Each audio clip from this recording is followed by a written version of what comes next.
குழந்தைகளா, இது ஒரு board exam question, very important. If x equal to a into cos theta plus log tan theta by 2 and y equal to sin theta, then find d squared y by dx squared at theta equal to pi by 4. இதுதான் question.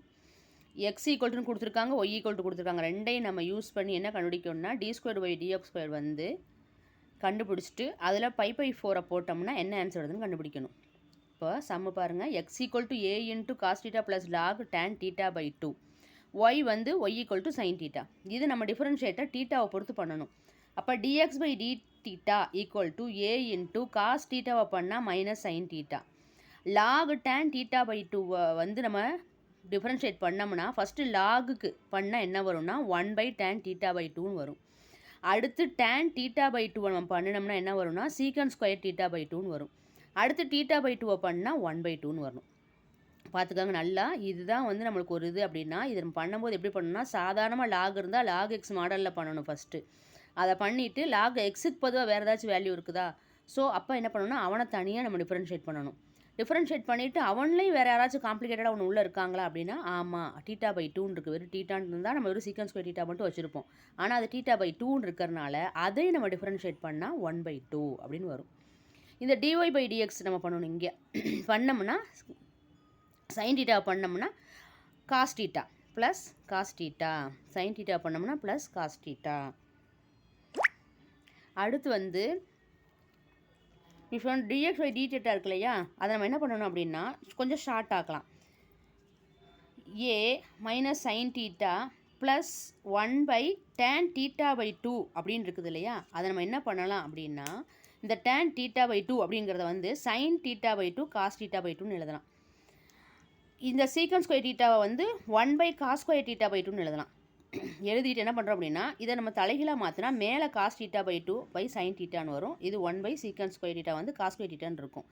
இந்த cos thetaவும் இந்த cos square thetaவும் cancel ஆயிரும். இப்போ மீதி நம்மளுக்கு என்ன இருக்கும் அப்படின்னா 2 sin theta by 2 cos theta by 2ன்னு இருக்கும்.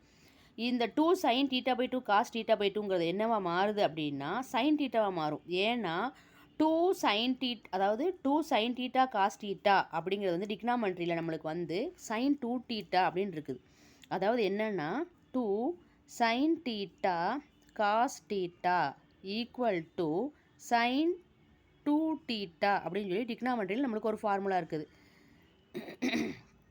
டிக்னாமெண்ட்ரியில் நம்மளுக்கு இது ஒரு நம்மளுக்கு ஒரு ஐடென்டிட்டி, இது ஒரு ஃபார்முலா இருக்குது.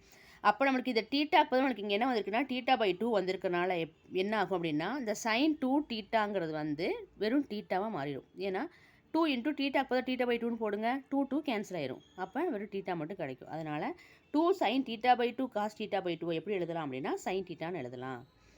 2 sin theta cos theta equal to sin 2 theta, இது ஃபார்முலா.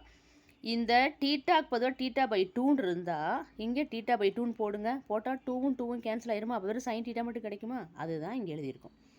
சரியா, 2 sin theta by 2 cos theta by 2 வந்து 1 by sin thetaன்னு எழுதியிருக்கோம்.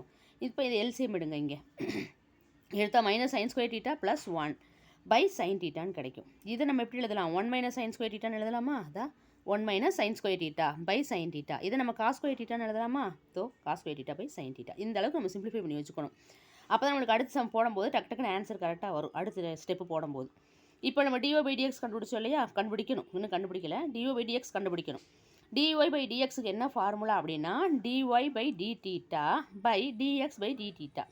dy by d theta என்ன கண்டுபிடிச்சோம் அப்படின்னா cos thetaன்னு கண்டுபிடிச்சோம். y equal to sin thetaவை டிஃபரன்ஷியேட் பண்ணும்போது cos theta கிடச்சிச்சு இல்லையா, அதான் cos thetaன்னு கண்டுபிடிச்சிருப்போம். dx by detaவுக்கு இதான் a into cos square theta by sin theta. இது நம்ம என்ன பண்ணலாம் அப்படின்னா dy by dx equal to இந்த வந்து 1 by ஏன்னு தனியாக எடுத்துகிட்டு இந்த cos theta வச்சுட்டு இதை தலைகீழாக மேலே போகும்போது sin theta by cos square thetaன்னு கிடைக்கும். அப்போ அது ரெண்டு கேன்சல் ஆகும். கேன்சல் ஆச்சுன்னா அப்படி நம்மளுக்கு என்ன கிடைக்கும் அப்படின்னா cos theta into sin theta by ஏன்னு கிடைக்கும்.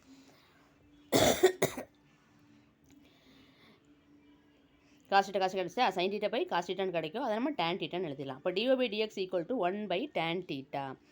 இது நம்ம மறுபடியும் டிஃபரன்ஷியேட் பண்ணணும். ஏன்னா நம்மளுக்கு கேட்டுக்கிறது என்ன கேட்டிருக்காங்கன்னா d squared by dx square கண்டுபிடிச்சு சொல்லியிருக்காங்க. அப்போ நம்ம மறுபடியும் இதை நம்ம டிஃபரன்ஷியேட் பண்ணணும்.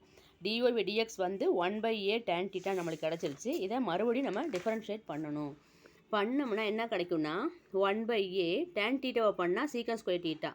தீட்டாவை மறுபடியும் பண்ணணும், ஏன்னா நம்மளுக்கு இங்கே எக்ஸ் தான் இருக்குது, ஒய் இருக்குது, எக்ஸ் இருக்குது. ஆனால் இங்கே தீட்டா இருக்கிறனால என்ன பண்ணணும்னா நம்ம டி தீட்டா பை டிஎக்ஸ்னு போடணும். மறக்கக்கூடாது, இது மெயின், ரொம்ப முக்கியமானது.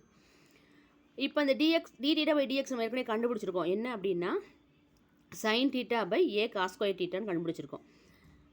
அதை நம்ம என்ன பண்ண, இப்போ சீக்கன் ஸ்கொயர் தீட்டா வந்து 1/cos ஸ்கொயர் தீட்டான்னு எழுதலாம். அப்போ நம்மளுக்கு காஸ் கியூப் தீட்டான்னு கிடைக்கும். கீழே காஸ் ஸ்கொயர் தீட்டா, இது காஸ் ஸ்கொயர் காஸ் 4 தீட்டான்னு கிடைக்கும். சாரி, காஸ் 4 தீட்டான்னு கிடைக்கும். மேலே சைன் தீட்டான்னு கிடைக்கும். இது ஏங்கும்போது ஏ ஸ்கொயர் கிடச்சிரும். அவ்வளோதான். இப்போ நம்மளுக்கு என்னென்னா இதில் போய் π/4 சப்ஸ்டியூட் பண்ணணும். 5/4 சப்ஸ்டியூட் பண்ணோம்னா 1/a² sin π/4 cos π/4 போட்டோம்னா இதுக்கு 1/√2, இதுக்கு வந்து 1/√2 போடும்போது 1/√2 × 1/√2 × 1/2 4 தடவை போட்டோம்னா நம்மளுக்கு 4ன்னு கிடைக்கும், 4ன்னு கிடைக்கும். அந்த 4ஐ இதாக 1/4ன்னு கிடைக்கும். இது நம்ம தலையில் போட்டோம்னா 4/1ன்னு வரும். இது 1/√2 இங்கே அப்படியே இருக்கும்.